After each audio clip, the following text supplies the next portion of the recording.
en la actual coyuntura. En todo caso, nuestro primer tema es la situación fiscal que se ha abierto para Keiko Fujimori, candidata presidencial que fue el año pasado de Fuerza Popular.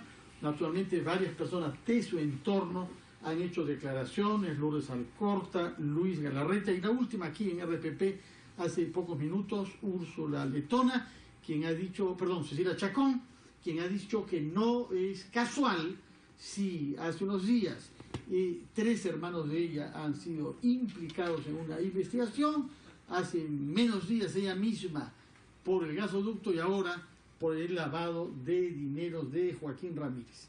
Reacciones frente a este tema, Carlos Brus. Bueno, efectivamente a la señora Keiko Fujimori la han involucrado en una investigación fiscal. La hipótesis de la Fiscalía es que el señor Joaquín Ramírez habría estado lavando dinero de una fuente ilícita para financiar la campaña de Keiko Fujimori, que estos fondos podrían haber venido por el lado de la familia Fujimori. Es algo que tendrá que demostrarse, pero lo que sí quiero señalar con toda energía, que aquí no tenemos una fiscalía digitada como había en los años 90, ¿no? En los años 90 la fiscalía era un apéndice del Ejecutivo, tenían ahí a Blancanelia Colán, Montesino dirigía todo eso y armaba efectivamente operativos en contra de sus opositores. Yo no digo que la Fiscalía hoy día sea el cielo, pero es una Fiscalía mejorada que había antes. Tiene mucho por mejorar y lo que ha mejorado es que es autónoma. La Fiscalía tiene vida propia. El fiscal de la Nación no responde a dictados del Ejecutivo. El señor Sánchez ha sido elegido libremente por los fiscales supremos y el gobierno no participó en eso. Y por lo tanto nadie puede acusar al gobierno de estar usando a la Fiscalía para perseguir enemigos. Eso ya no ocurre. Otra cosa que se ha dicho en medios vinculados a Keiko es que la Fiscalía es mucho más indulgente con medios oficialistas. Bueno, ¿será verdad esto o no? Eso en absoluto. La Fiscalía investiga a gente del gobierno y a gente de la oposición, investiga a todos. No tiene ninguna razón por la cual ser indulgente con el gobierno actual. Insisto, la Fiscalía no es un lecho de rosas, ni es lo que todos quisiéramos que fuera todavía, pero hemos mejorado en el sentido de que ahora es un poder independiente, con sus errores y sus aciertos, pero no responde a dictados del gobierno. Entonces yo aquí quiero rechazar esa acusación de que sea el gobierno creando una cortina de humo y emplazo a quienes lo digan que lo prueben, porque si no son capaces de probarlo, entonces lo que están haciendo es lanzando acusaciones absolutamente irresponsables.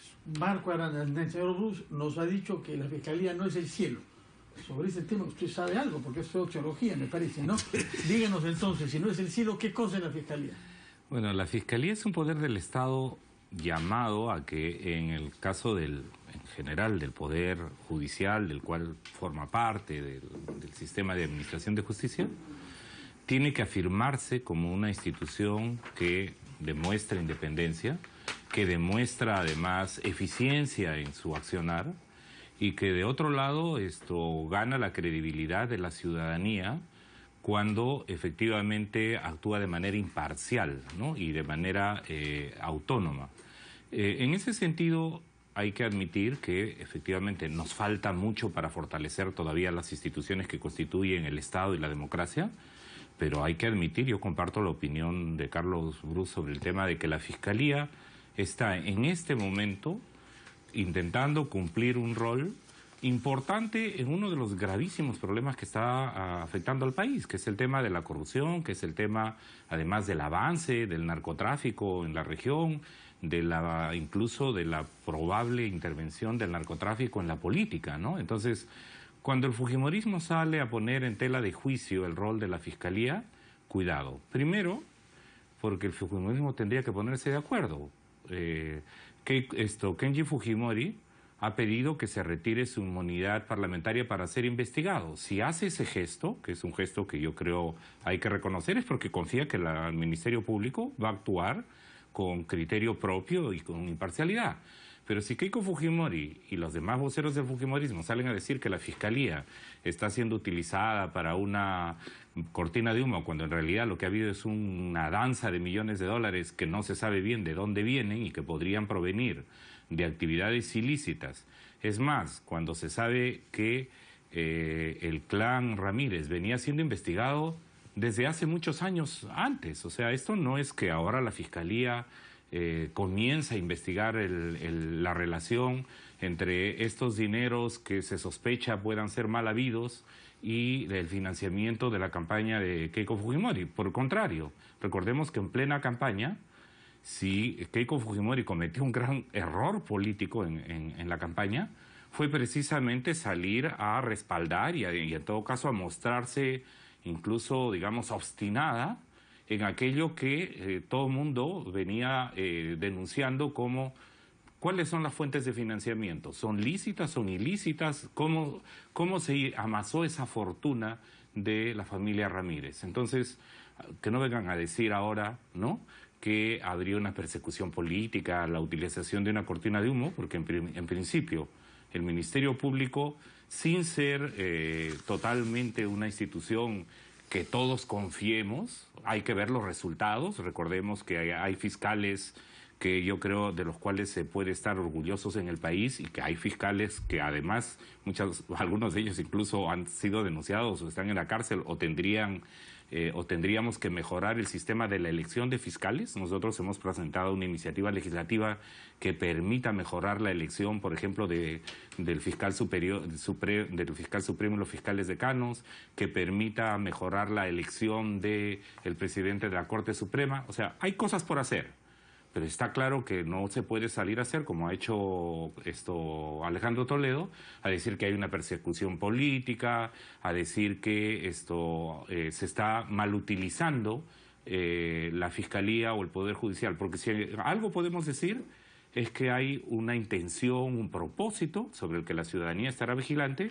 y ciertamente desde el Congreso, desde nuestro rol de fiscalización, estaremos vigilantes que cumplan con su rol y que se respete su autonomía. Señor Bus, como vemos, el señor Arana ha hecho referencia a la campaña electoral en la que participó usted, naturalmente usted también, pero usted la vivió de cerca. ¿Se puede decir que parte de las declaraciones de Luis Galarreta y otros recuerdan el clima de hostilidad en la campaña? Galarreta dice que él siente mucha desesperación en el gobierno y muy lejos del cielo habrá un terremoto, dijo, si es que Toledo viene y habla. Y eso es lo que está produciendo desesperación, porque ellos saben la corrupción que ha habido en los gobiernos anteriores, algunos de cuyos miembros están en el poder ahora.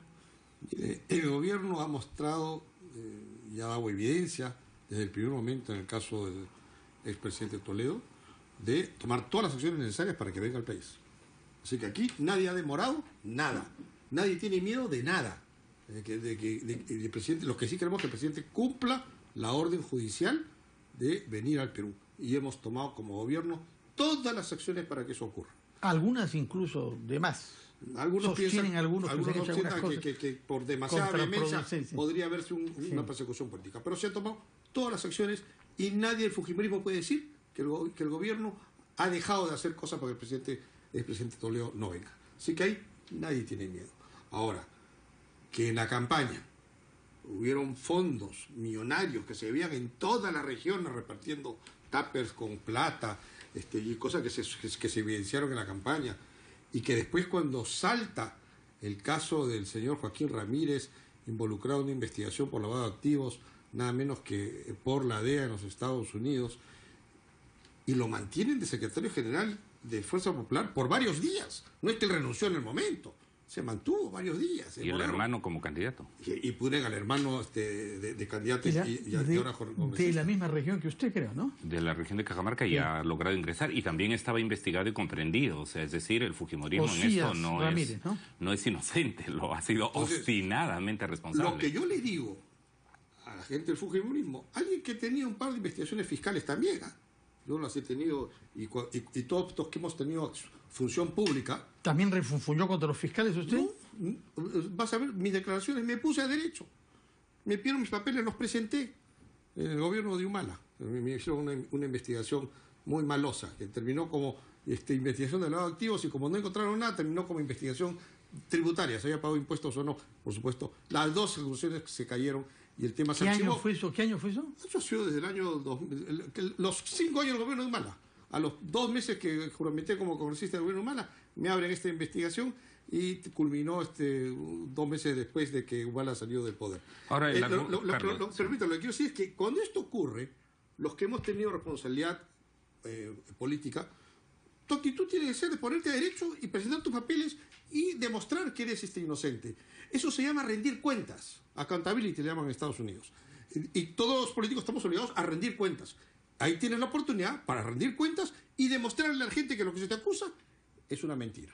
Y por lo tanto, seguir avanzando. Entonces yo creo que ellos tienen la oportunidad ahora de rendir cuentas, de aclarar las cifras y de esa manera desvirtuar estas acusaciones, sin molestarse tanto y sin estar echando la culpa a los demás de cosas que lo único que tienen la culpa son ellos mismos. Marco Arana, quería decir algo usted. La Fiscalía, por lo demás, todo indica que va a tener que investigar al propio presidente Pedro Pablo Kuczynski, ¿no? Y entonces, digamos, esta acusación de que podría ser que aquí hay una utilización de la Fiscalía digitada contra el fujimorismo, bueno, eso es lo que dice Toledo respecto de sí. Me imagino que Alan García, si lo pasan de la situación de testigo a imputado, va a decir lo propio, ¿no? Porque en realidad ha habido un momento en que también el APRA ha tenido mucha influencia en la Fiscalía y en el Poder Judicial. En el caso de las investigaciones que se van a seguir, ¿no? Hay indicaciones, porque justamente el presidente de la República fue ministro y ha tenido responsabilidades en firmas de acuerdos que han podido haber con estas empresas que están acusadas de corrupción.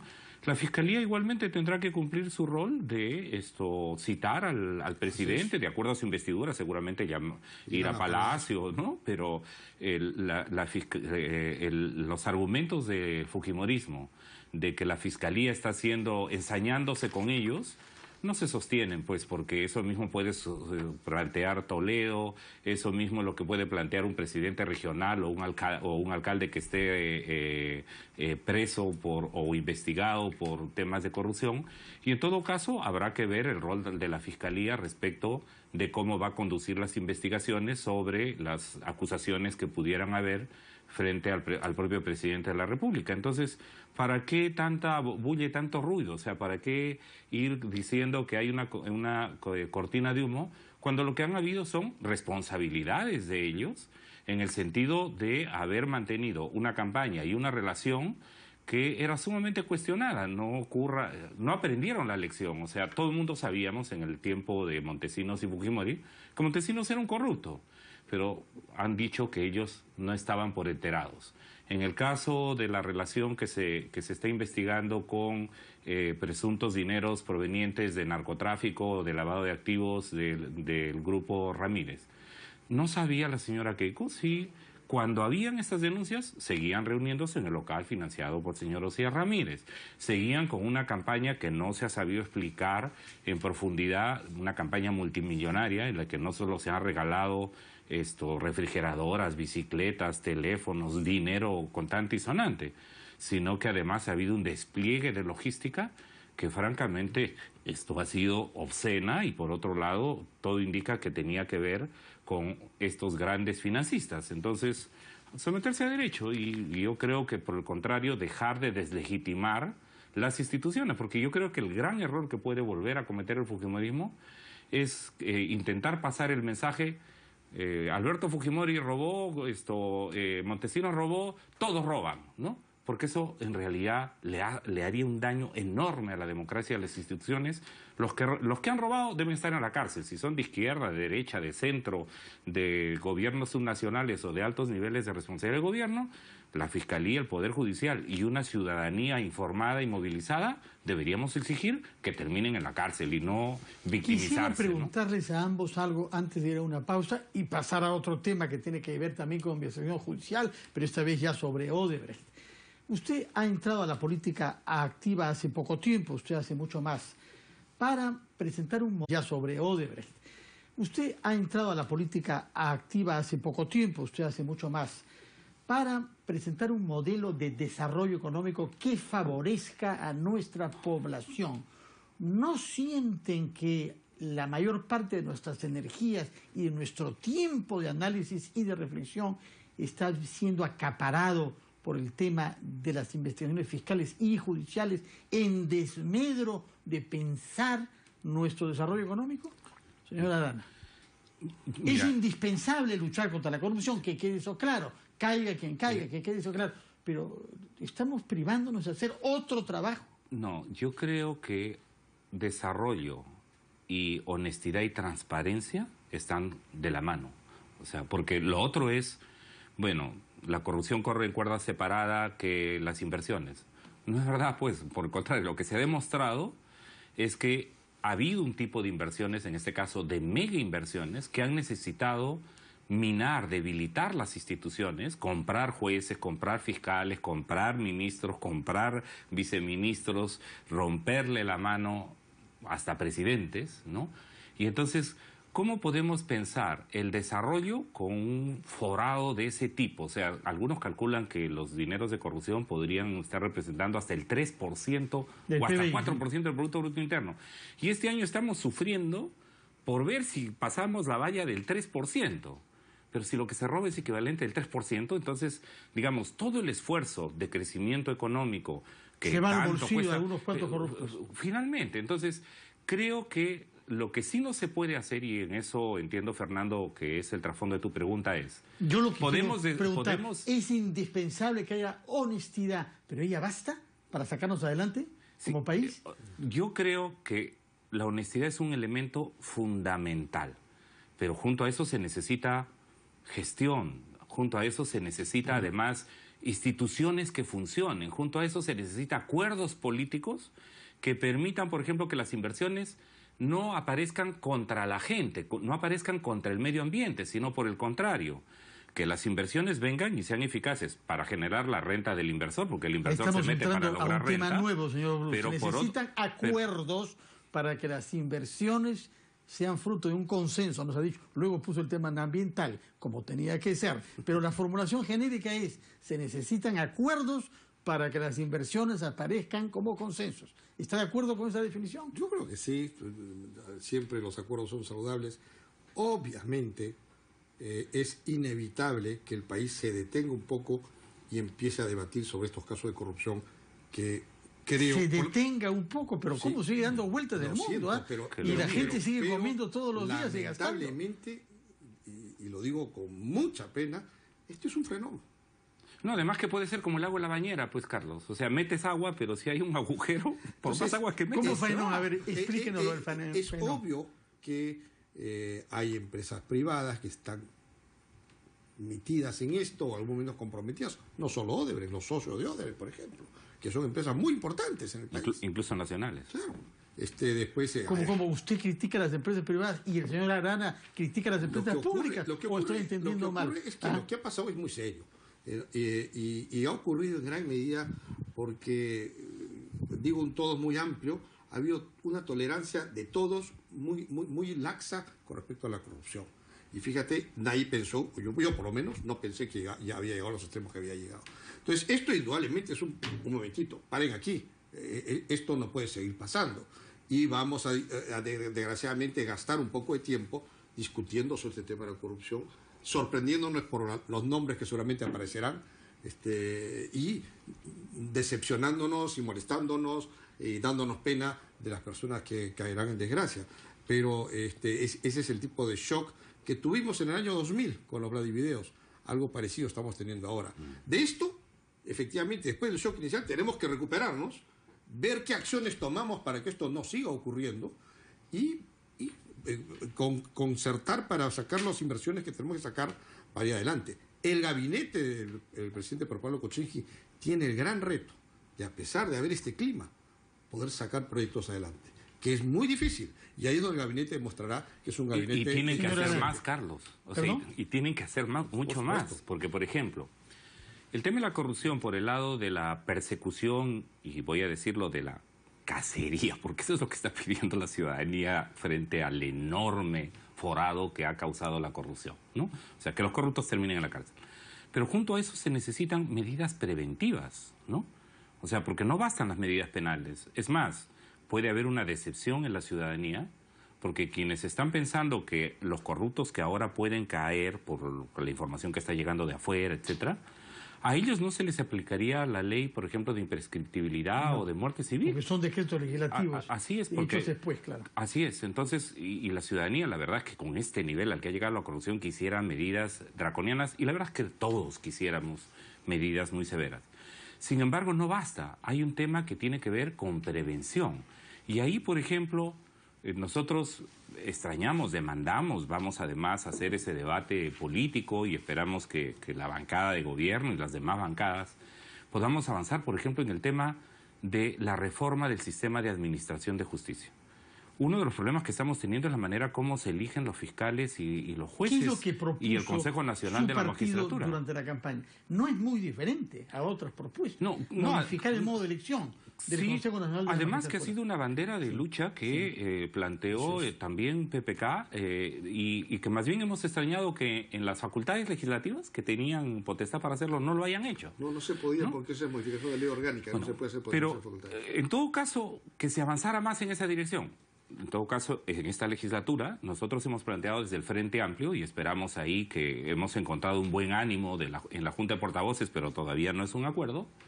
Hemos planteado que haya un pleno extraordinario dedicado a definir y a debatir las normas anticorrupción que tienen que ver con el tema, por ejemplo, de fortalecer la unidad de inteligencia financiera, que tiene que ver con el tema de la elección de los jueces y fiscales, del fiscal de la Nación y los fiscales decanos, que tiene que ver con la reforma del Consejo Nacional de la Magistratura, que tendría que ver además con una reforma del sistema policial, que tendría que ver con mejores mecanismos para la Contraloría, porque recordemos que en todo este tiempo, la Contraloría, ¿dónde estuvo que se llegó tan lejos? Y claro, uno de los problemas, hablábamos con el Contralor el año pasado, de la bancada del Frente Amplio, y él nos decía que no había que dar una nueva norma para hacer control concurrente, sino que en realidad estaba en su decisión política, pero que les había faltado recursos porque nos explicaba que de todas las denuncias que llegan para hacer auditorías y control, solo pueden atender el 8% de todas ellas, ¿no? Y que, claro, como el gran volumen se concentra en las grandes inversiones, prefieren entrar sobre ellas. Pero eso genera la sensación en el distrito y en la provincia de que su pequeña inversión, que en términos globales, digamos, de la inversión pública nacional, es pequeñita, para ese pueblo es la mayor inversión que hay. Entonces eso genera la sensación que la Contraloría no ha hecho nada. Si me permites, hay un actor aquí que está pasando piola, por decirlo por lo menos, que son las supervisoras de obra. El Estado, cuando contrata una que son obra, las empresas privadas que están obligados a contratar contrata a para que día a privadas, día tome nota de si se avanza o no. Para salvaguardar los intereses del Estado, para que se avance de acuerdo a los planos y si hay algún problema, vea, fiscalice, chequee si ese adicional está de acuerdo a los precios unitarios y todo lo demás. Hemos visto casetas que costaban, ¿cuántos? Creo que 16 millones de soles. 16 millones cada una. Es decir, 16... Casetas de peaje. De casetas de peaje de 16 millones de soles. ¿Y dónde está el supervisor? Entonces, ahí está fallando algo. El Estado gasta miles de millones al año en supervisoras que no sirvió para nada. ¿Y dónde está el supervisor de la Interoceánica? Ahora que se dice que está miles de millones inflada en la obra. ¿Dónde estuvo? ¿Por qué no dijo algo? Entonces, ahí es que hay que también hacer una legislación para que esa gente tenga responsabilidad. La siguiente vez que el Estado contrate un supervisor, ese supervisor sepa que si pasa algo con la obra, si hay precios unitarios inflados, si se están haciendo casetas de 16 millones cada una, bueno, irá preso el constructor, pero también irá preso el supervisor, que empieza a hacer su trabajo. Ahora, un pleno extraordinario debería en realidad hacer, porque ahora hay un buen número de iniciativas legislativas en materia de corrupción. Daría la impresión que algunas son para competir de qué bancada viene y qué congresista logra que se apruebe para que después diga, yo fui el padre de la criatura. Yo creo que es lo de menos. En realidad lo que deberíamos ver es, ¿se va a ir hacia una reforma del sistema de administración de justicia? ¿Se va a ir a una reforma del órgano seguro de que de un control de pleno magistratura? extraordinario es la buena manera? Porque nos imaginamos que es un pleno de justicia. O sea, mira, no se trabaja en comisión eso, no se debe elaborar un proyecto entre los miembros de las comisiones especializadas, justicia, sí, constitución. lo que pasa es que está ocurriendo esto, ¿no? El fujimorismo tiene mayoría en el Congreso. Entonces, en realidad, en el filtro que hay para pasar a comisiones, pasan los que a ellos les parece. En realidad deberían pasar todas las iniciativas legislativas en materia de corrupción para que sean debatidas todas en comisiones. Y además deberíamos ver el tema integralmente, porque algunas iniciativas legislativas se repiten, ¿no? Unas son mejores que otras. Entonces, si eso pasa por comisiones, pero lo que hacemos es el conjunto de paquete de normas, ¿no? Y allí, recordemos, también está el tema de la reforma del sistema de partidos políticos. Sí. El Jurado Nacional de Elecciones ha hecho una propuesta, tiene que verla. Siendo elaborados por algunos grupos. Entonces, ¿no? Lo que hay que hacer es avanzar todo eso en comisiones, y creo que lo que habría que hacer es que ese conjunto sea debatido integralmente, porque uno de los problemas que hemos tenido, por ejemplo, en la reforma del sistema de partidos políticos, que es parte del problema de la corrupción, es que lo que se han hecho son normas parche, ¿no? O sea, se ha avanzado un poquito, pero no en lo demás. Y se ha retrocedido un poquito. La idea de un pleno extraordinario no es que eso va a resolver los problemas, pero que sea el fruto de un trabajo previo en comisión. Tenemos que ir a una pausa, pero quería preguntarle, señor Arana, en relación a algo que usted dijo.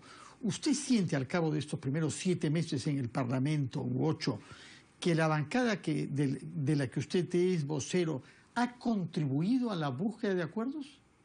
Sí, mira, para comenzar... Porque usted sabe que hay una imagen más bien contraria que se ve lamentablemente agravada por el hecho de que hay pocos acuerdos al interior mismo de su bancada, ¿no? Vamos a decirlo claramente. Nosotros, y esta es una discrepancia con el fujimorismo y con la bancada de gobierno, y bueno, también con el APRA, nosotros consideramos que había que reorientar de otra manera la política económica, para que las inversiones no violen derechos laborales, para que las inversiones vayan en un esquema descentralizado, de diversificación productiva, y que además ambientalmente sean sostenibles.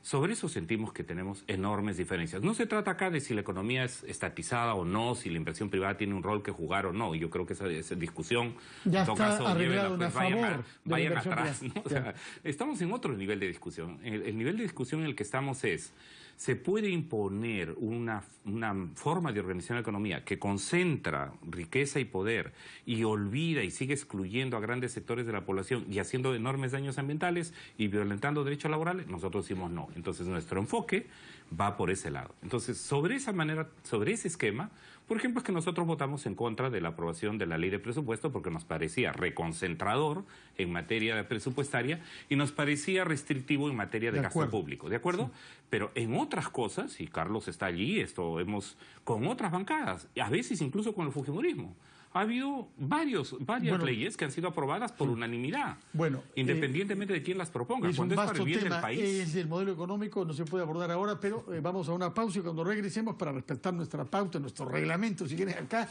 tenemos que hablar sobre el tema de Odebrecht, que sigue siendo lamentablemente uno de los núcleos de nuestra vida pública. Pausa y regresamos.